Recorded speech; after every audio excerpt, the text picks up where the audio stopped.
जय जगन्नाथ दर्शक बंधु कौन सी मनस्कामना को मनरे चिंता करी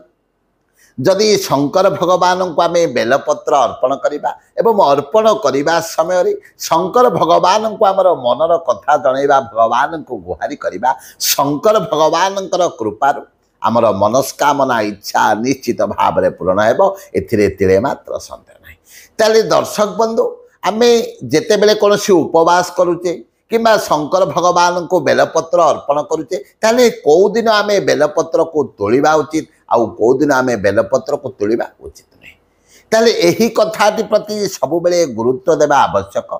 आम जिते बड़े कौन व्रत कि उपवास रखीचे से ही दिन केबे मध्य बेलपत्र को तोड़े ना सी सोमवार हो सी मासिक शिवरात्र हो जेकोसी जदि व्रत उपवास रखिंट से ही दिन बेलपत्र को केबे मध्य तोड़े ना ताहले कौ दिन तोड़ा ना ता पूर्व दिन जो दिन आम उपवास रोचे तार पूर्व दिन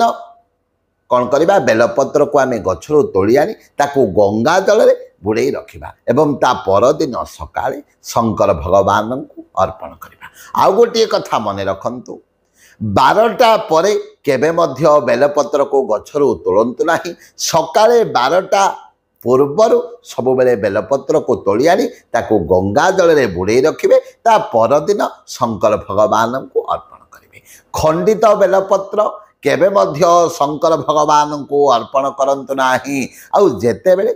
बेलपत्र को आम अर्पण करुचे शंकर भगवान को से टिके चंदन लगेदबा एवं ऊपर भागटी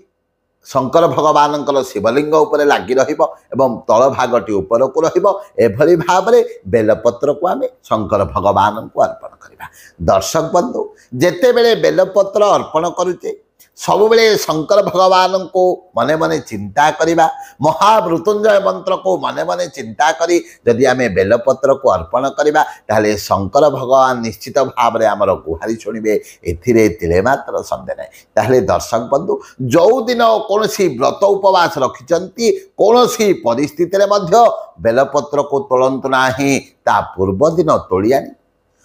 ताकू गंगा जले बुड़े रखिए एवं ता परदिन ताकू नहीं शंकर भगवान को अर्पण करेंगे। आउ खंडित बेलपत्र गड़ी हो जाइथिबा बेलपत्र केबे मध्य शंकर भगवान को अर्पण करेंगे ना ताहले दर्शक बंधु